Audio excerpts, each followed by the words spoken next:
It is time to rank all of the series that I have done something with on my SAS list in 2024. Welcome or welcome back to Mr. Francy Read! Let's go!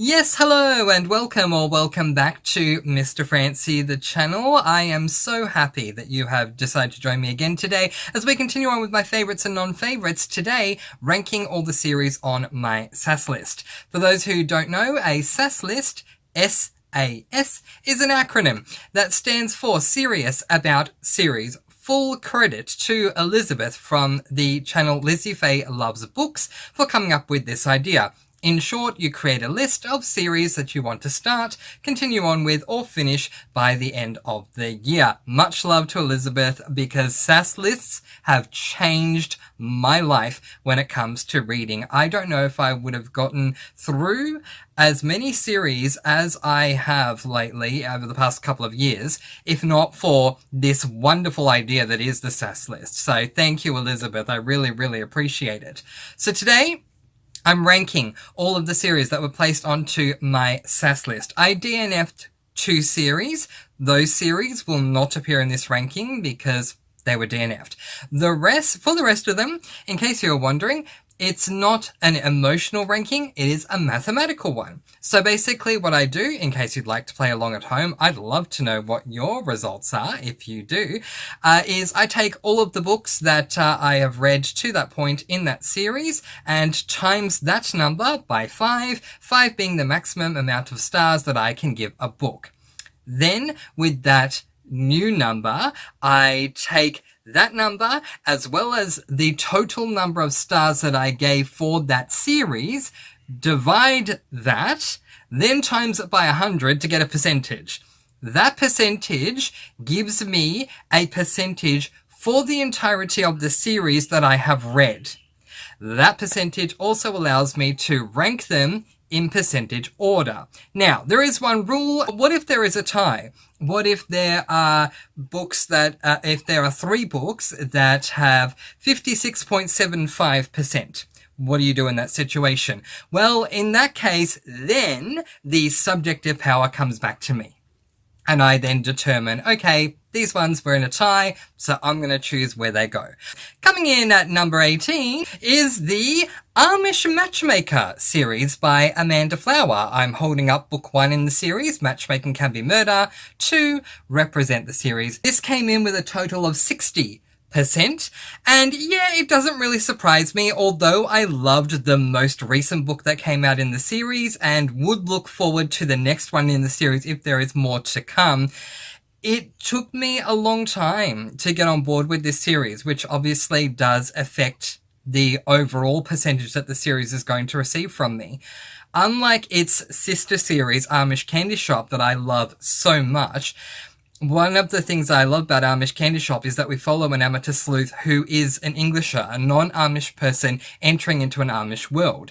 I can relate to that, so therefore I connect more easily with Amish Candy Shop. In its sister series, Amish Matchmaker, the script is flipped around, and we are following someone that is Amish in this Amish world. Unfortunately for me, it makes it much less relatable and therefore harder for me to enjoy the series as a whole. Coming in at number 17 with a total of 73.33% is another Amanda Flower series, the Farm to Table series by Amanda Flower. Yeah, this again doesn't surprise me that it ended up there.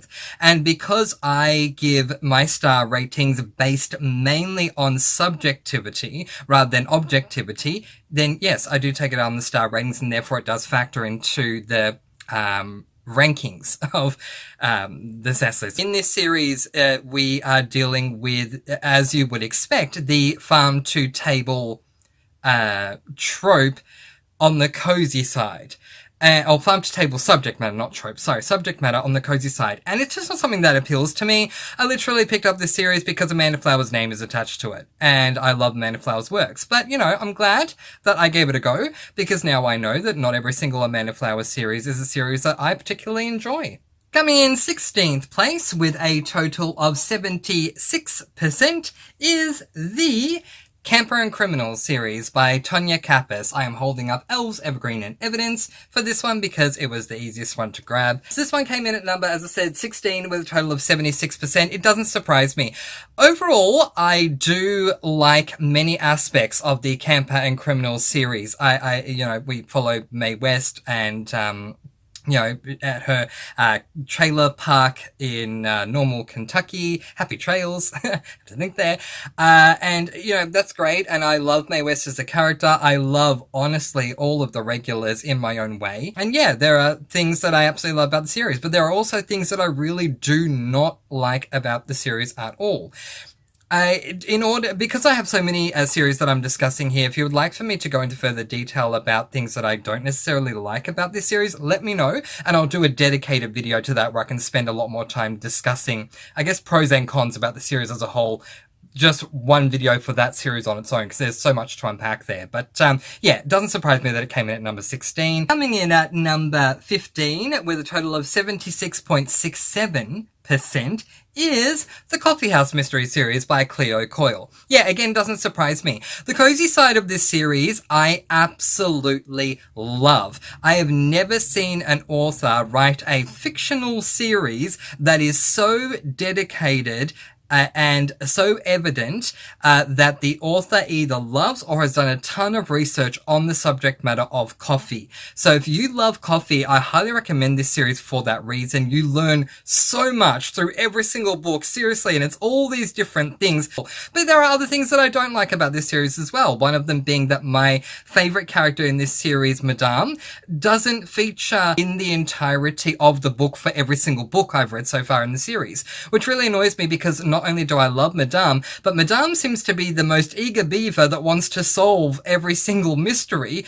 and then all of a sudden you get halfway through the book and suddenly Madame's gone. And I just have started telling myself, okay, she's gone for her nap. It's nap time for Madame. Places 14, 13, and 12 were a tie. So remember the rule. If it is a tie, then the subjective power lies with me, and I can determine where they rank. So all of these next three series I'm going to show you received a total of 80%, which is pretty good still. It's a really good pass, honestly. But anyway, coming in at number 14, the lowest one that I ranked from that tie is the True Colors duology.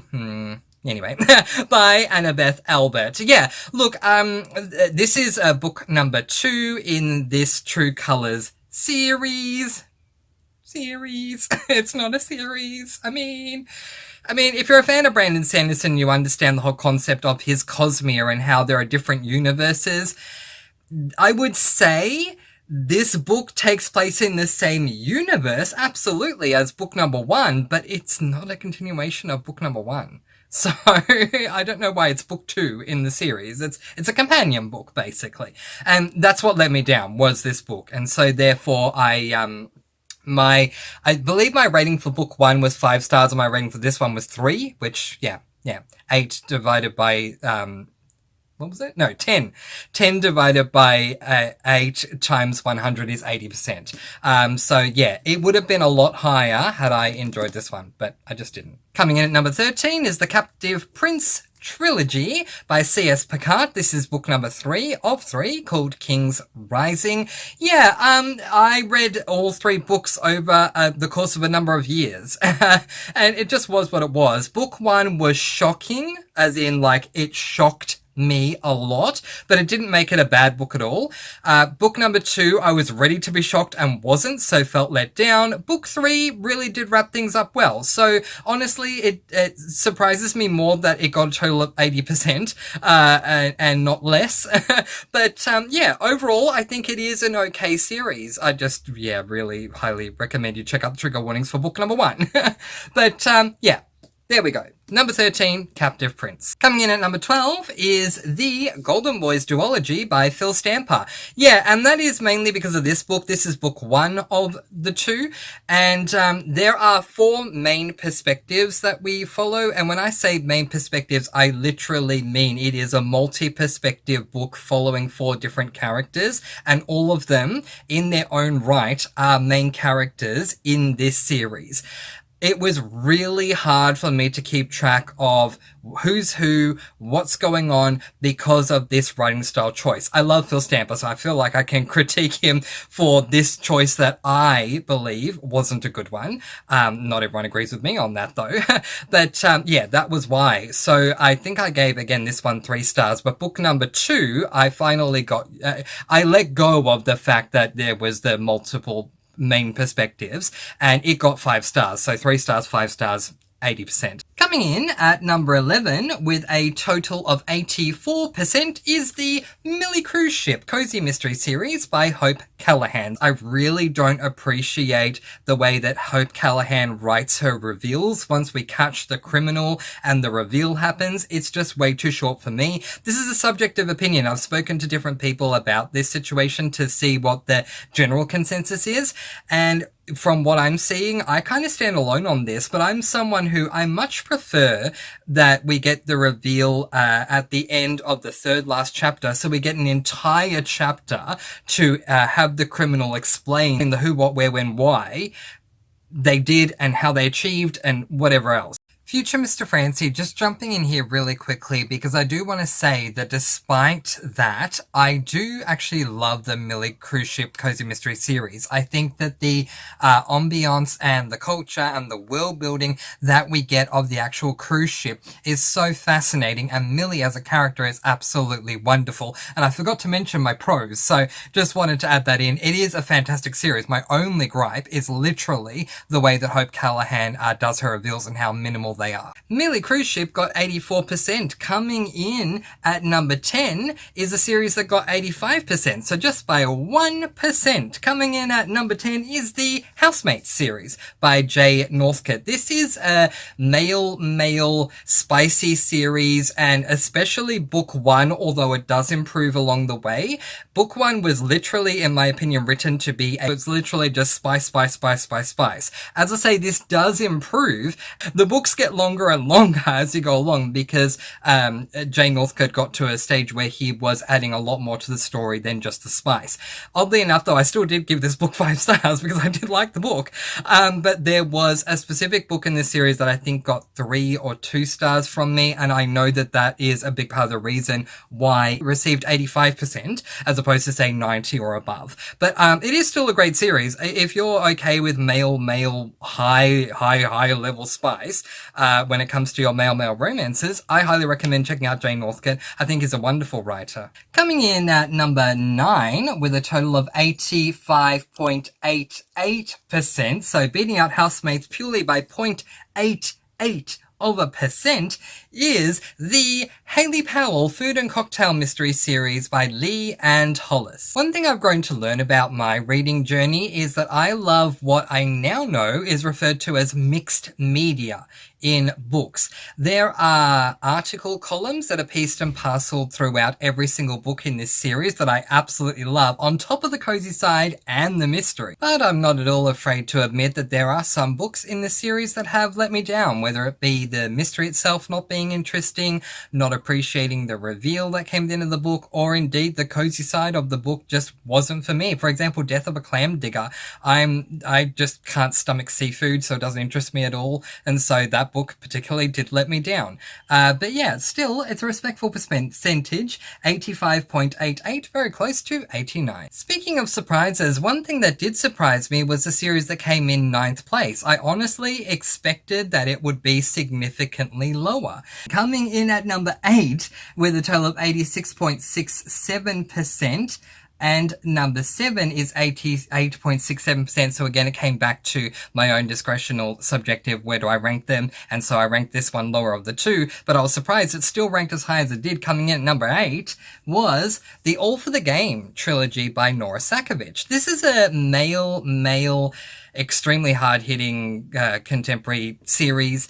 Book number 1, I still don't understand why it's called Male Male. It doesn't make sense, but book 2 and this one, book 3, do make sense. Don't want to spend obviously too much because time on this because obviously the video is already long enough, but I will say I highly recommend the first 3 books. I am not going to be reading book 4 because I just don't feel the need to read book number 4. I feel like it wrapped up nicely at the end of book 3.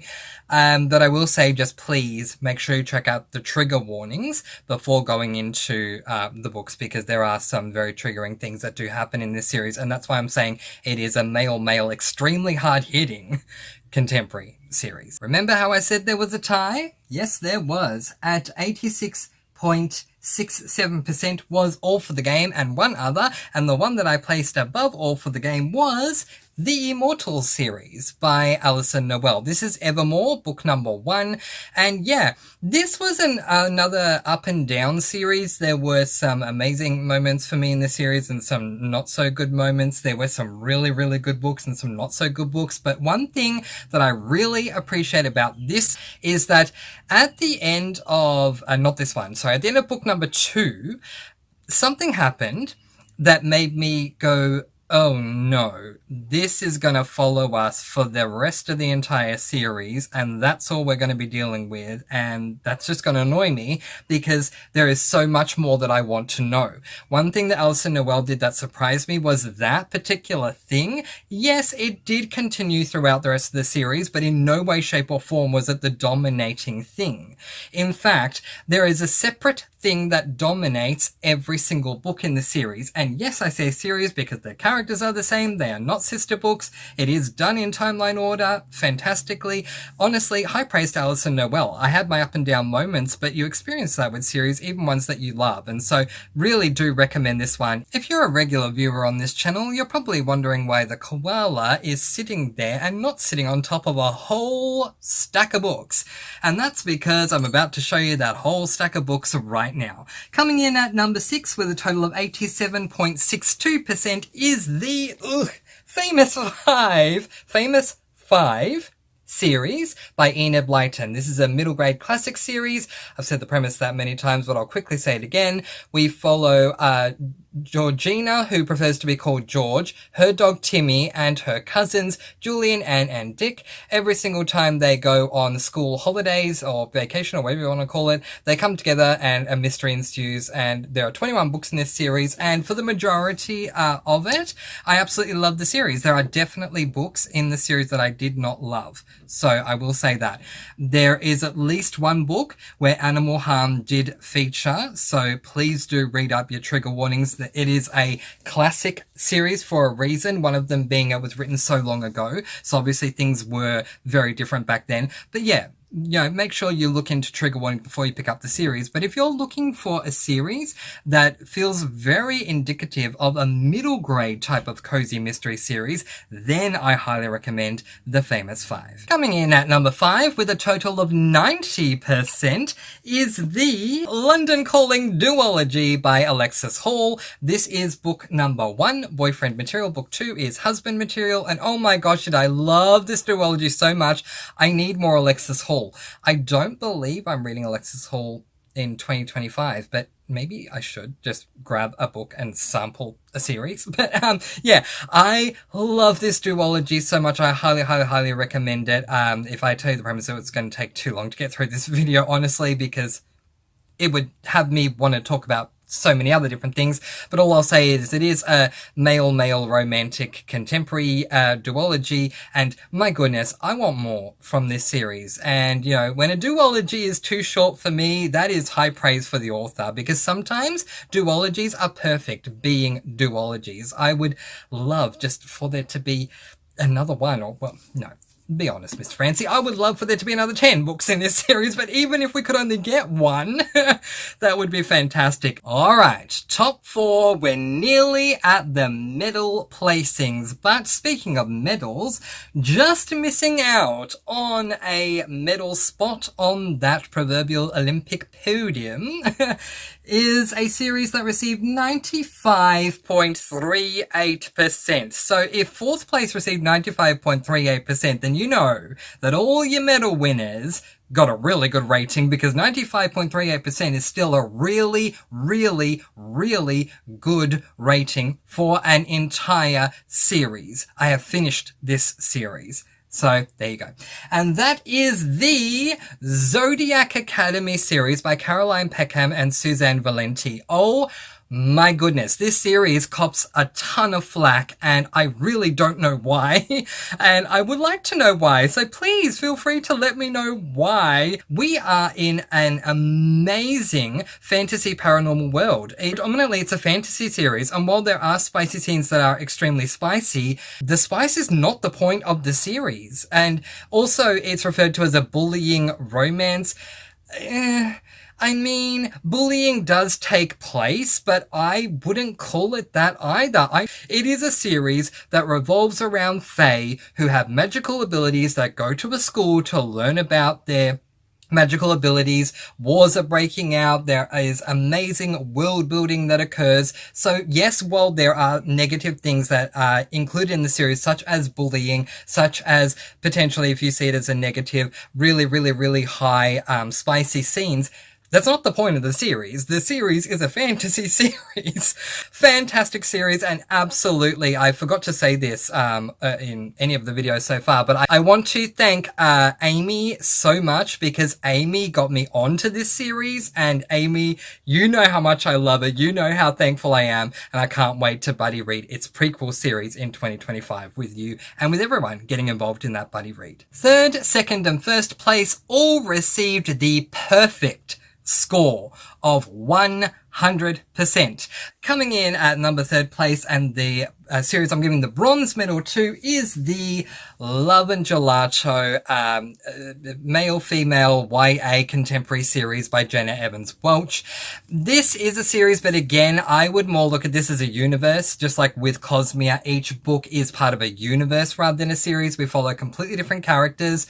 All of the characters end up traveling internationally and learn a lot, and the books are all very environmental, but they're all completely different. So I would call it the Love and Gelato universe as opposed to the Love and Gelato series, but they all got 5 stars from me. I highly, highly recommend this universe. Coming in at number 2 and claiming the silver medal for my second highest rated series for the entire year would have to be the Piper and Porter duology by Amanda Flower. As much as I was saying what I was saying about the other Amanda Flower series in this video, this duology is absolutely fantastic.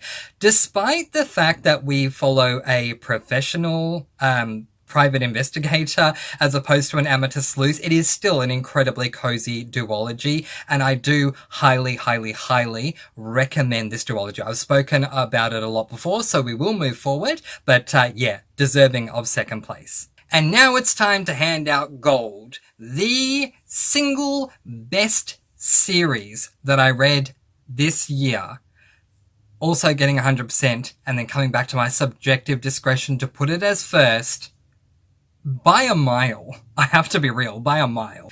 The Vampire-Related Crimes series by Alice Winters. This is book 1, and that is Winters with an S, sorry. How to Vex a Vampire, which is a adult male paranormal fantasy series. So yes, while there is themes of male absolutely in the series, again, just like with Zodiac Academy, the point is not this is a male series. The point is that it is a fantasy paranormal series. Yeah, just absolutely fantastic. I fell in love with the characters in book 1 and had a blast reading the rest of the series. So yeah, I've spent way too long on this video, so I'm just going to wrap up because I've spoken about this one just as much as I've spoken about a lot of the others anyway already. Please feel free to check out my Goodreads reviews. Please feel free to check out my SAS List series reviews that I've been doing, including with this one. But oh my gosh, Alice Winters, I need more of your works. And so does it surprise anyone that absolutely there is an Alice Winters series on my SAS List for 2025. Speaking of SAS List, coming up, next will be my 2025 SAS List video, and it's coming out on my Christmas Day. If you're overseas, probably your Christmas Eve, and I cannot wait to reveal what I'm going to be reading for SAS List series-wise in that video. And then after that, I'm doing my goals for 2025. Do I have goals? Yes, I do. What are they? You might be surprised. You'll find out soon enough. But if you haven't subscribed, the only way you will find out is by subscribing. So please do so. Not only does it help the channel, but if you do subscribe, then hit the notification bell, ding, and hit the all option, because then you'll be notified each and every single time that I do release a video so that you don't miss anything. And that is a genuine thing. I'm not someone who asks for subscribers. I'm telling you to hit the all option, because if you don't get notified for every single video. So I highly recommend hitting that all button so you don't miss anything. But alternatively, you can always check out my December 2024 playlist, because all the videos are right there on the channel. Alright, my Discord after party link is in the description as well as in a pinned comment. But in the meantime, I'm going to let you all go with peace, blessings, and so much love. Please do be kind, love one another, and spread your sparkling energy all throughout the world. And until next time, happy reading. Bye everyone!